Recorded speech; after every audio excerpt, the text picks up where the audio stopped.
और उसके महत्व के बारे में बताया है। भाषा के कारण ही मानव संस्कृति का विकास संभव हो सका है। प्रस्तुत निबंध के माध्यम से लेखक ने शब्दों की शक्ति को दिखाते हुए इनकी संपदा को बढ़ाने के लिए जागरूक किया है। आदिम अवस्था से आधुनिक मनुष्य तक की विकास यात्रा का रहस्य किसमें है? क्या इसका तुम्हें पता है? अधिकांश लोग इसका उत्तर देते हैं कि अन्य प्राणियों की तुलना में मनुष्य का विकसित मस्तिष्क इस पूरी प्रगति और संस्कृति के मूल में है। यह उत्तर अपूर्ण है। पूर्ण उत्तर यह है कि मनुष्य की प्रगति हुई, वह इसलिए कि इस मस्तिष्क ने भाषा की खोज की। भाषा ही सभी प्रगति की जड़ में है। दुनिया की सभी ज्ञान शाखाओं का विकास हुआ भाषा के कारण। भाषा का अर्थ है सार्थक शब्दों का व्यवस्थित क्रमबद्ध संयोजन। शब्दों का ये संसार बड़ा विचित्र है। शब्दों की ताकत की ओर हमारा ध्यान कभी नहीं जाता। शब्द ही मनुष्य को ज्ञान से जोड़ते हैं। शब्द ही मनुष्य को मनुष्य से जोड़ते हैं और शब्द ही मनुष्य को मनुष्य से तोड़ते हैं। विज्ञान की दृष्टि से तो अक्षर ध्वनि की चिन्ह है, निर्जीव है। मनुष्य ही उन्हें अर्थ देता है, जीवंत बनाता है। जब शब्द जीवंत हो जाते हैं तो फिर उनमें मनुष्य के विविध स्वभाव गुण आने लगे हैं। मनुष्य स्वभाव के जितने विभिन्न नमूने हैं उतने ही शब्दों के स्वभाव के नमूने हैं। जैसे कुछ लोग औरों को हंसाने का काम करते हैं, वैसे ही कुछ शब्द भी लोगों को हंसाते हैं। जैसे कुछ शब्द औरों को हमेशा तकलीफ देते हैं, वैसे कुछ शब्दों के उच्चारण मात्र से सामने वाला व्यक्ति व्यथित हो जाता है। कई बार तो ऐसे शब्दों को सुनकर वह रोने भी लगता है। कुछ लोग बड़े प्रिय होते हैं, वैसे ही कुछ शब्द भी बहुत प्रिय होते हैं। उन्हें बार बार सुनने की, गुनगुनाने की इच्छा होती है। एक और कुछ शब्द धोखा देने वाले होते हैं, कुछ निरर्थक होते हैं, तो दूसरी ओर कुछ शब्द बहुत सज्जन, सात्विक, सभ्य और सुसंस्कृत होते हैं। कुछ शब्द निष्क्रिय बना देते हैं कि तुम कुछ मत करो, जो भाग्य में है वह मिल जाएगा, नहीं है तो नहीं मिलेगा। न्यूटन ने कहा है कि किसी भी काम की सफलता के लिए 90% परिश्रम की, 5% बुद्धि की और 5% संयोग की जरूरत होती है। परंतु याद रखें, किसी भी काम को पूर्णत्व देने के लिए 90% कठोर परिश्रम की जरूरत होती है। ऐसे शब्द जो हमें निष्क्रिय करते रहते हैं, उन्हें हमें अपने जीवन व्यवहार से निकाल बाहर करना चाहिए। कुछ भाषाओं के शब्द किसी भी अन्य भाषा से मित्रता कर लेते हैं और उन्हीं में से एक बन जाते हैं। जैसे आपके मित्रों में से कुछ ऐसे हैं जो सबसे घुल मिल सकते हैं, कुछ ऐसे होते हैं औरों से मित्रता नहीं कर पाते। शब्दों का भी ऐसा ही स्वभाव होता है।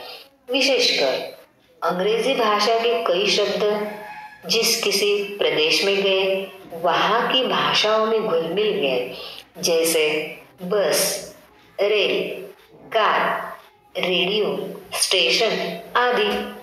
कहा जाता है कि तमिल भाषा के शब्द केवल अपने परिवार द्रविड़ परिवार तक ही सीमित रहते हैं। वे किसी से घुलना मिलना नहीं चाहते।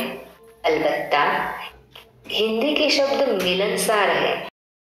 सब नहीं, कुछ शब्द तो अंत तक अपना स्वतंत्र अस्तित्व बनाए रखते हैं।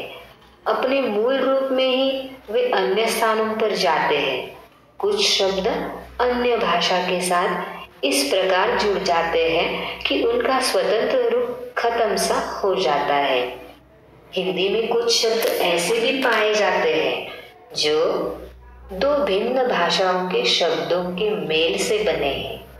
अब वे शब्द हिंदी के ही बने हैं, जैसे हिंदी संस्कृत से वर्षगांठ, मांग पत्र, हिंदी अरबी फारसी से थानेदार, किताब घर, अंग्रेजी संस्कृत से रेल यात्री, रेडियो तरंग, अरबी फारसी अंग्रेजी से बीमा पॉलिसी आदि।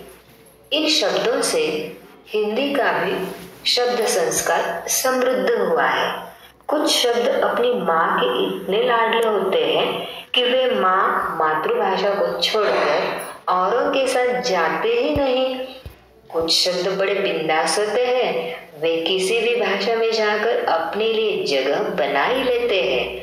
शब्दों के इस प्रकार बाहर जाने और अन्य अनेक भाषाओं के शब्दों के आने से हमारी भाषा समृद्ध होती है। विशेषतः वे शब्द जिनके लिए हमारे पास प्रतिशब्द नहीं होते। ऐसे हजारों शब्द जो अंग्रेजी, पुर्तगाली, अरबी, फारसी से आए हैं, उन्हें आने दीजिए, जैसे brush, rail, pencil, radio, car, scooter, station आदि। परंतु जिन शब्दों के लिए हमारे पास सुंदर शब्द है, उनके लिए अन्य भाषाओं के शब्दों का उपयोग नहीं होना चाहिए। हमारे पास माँ के लिए, पिता के लिए सुंदर शब्द है, जैसे माई, अम्मा, बाबा, अक्का, अन्ना, दादा, बापू आदि।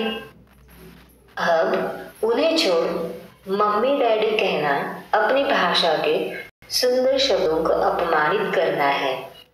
हमारे मुख से उच्चारित शब्द हमारे चरित्र, बुद्धिमत्ता, समझ और संस्कारों को दर्शाते हैं। इसलिए शब्दों के उच्चारण के पूर्व हमें सोचना चाहिए। कम से कम शब्दों में अर्थपूर्ण बोलना और लिखना एक कला है। यह कला विविध पुस्तकों के वाचन से, परिश्रम से साध्य हो सकती है। मात्र एक गलत शब्द के उच्चारण से वर्षों की दोस्ती में दरार पड़ सकती है। अब किस समय किसके सामने किस प्रकार के शब्दों का प्रयोग करना चाहिए, इसे अनुभव, मार्गदर्शन और संस्कारों द्वारा ही सीखा जा सकता है। सुंदर, उपयुक्त और अर्थपूर्ण शब्दों से जो वाक्य परीक्षा में लिखे जाते हैं, उस कारण ही अच्छी श्रेणी प्राप्त होती है। अनाप शनाप शब्दों का प्रयोग हमेशा हानिकारक होता है। प्रत्येक व्यक्ति के पास स्वयं की शब्द संपदा होती है। इस शब्द संपदा को बढ़ाने के लिए साहित्य के वाचन की जरूरत होती है। शब्दों के विभिन्न अर्थों को जानने के लिए शब्दकोश की भी जरूरत होती है। शब्दकोश का एक पन्ना रोज एकाग्रता से पढ़ोगे तो शब्द संपदा की शक्ति का पता चल जाएगा। तो अब तय करो कि अपनी शब्द संपदा बढ़ानी है। इसके लिए वाचन संस्कृति को बढ़ाओ, पढ़ना लिखना शुरू करो। तुम भी शब्द संपदा के मालिक हो जाओगे। आइए, कौन कौन से नए शब्द आए हैं? आदि काल में संयोजन, मिलाना, व्यथित, दुखी, समृद्ध, धनवान, प्रगति, उन्नति, निर्जीव, प्राणहीन, पूर्णत्व, पूर्णता, उच्चारित, कहा हुआ, सार्थक, जिसका कोई अर्थ हो, जीवंत, जीवित, निष्क्रिय, कृतिहीन, एकाग्रता, मन का स्थिर होना, व्यवस्थित, नियमित, तकलीफ, परेशानी, मिलनसार, मिलजुल कर रहने वाले, वाचन, पढ़ना। कुछ सार के रूप में भी हम रिवीजन लेते हैं। शब्दों के बारे में लेखक ने अपने क्या विचार व्यक्त किए हैं? लेखक कहते हैं, शब्दों का संसार बड़ा विचित्र होता है। शब्दों में बड़ी ताकत होती है। शब्द मनुष्य को ज्ञान से जोड़ते हैं, मनुष्य को एक दूसरे से जोड़ते हैं, मनुष्य को हंसाते हैं, व्यथित भी करते हैं। भाषा समृद्धि के कारण कौन से बताए गए हैं? कुछ भाषाओं के शब्द किसी भी अन्य भाषा से मित्रता कर लेते हैं और उन्हीं में से एक बन जाते हैं। इस प्रकार अनेक भाषाओं के शब्दों के आने से हमारी भाषा समृद्ध होती है। धन्यवाद।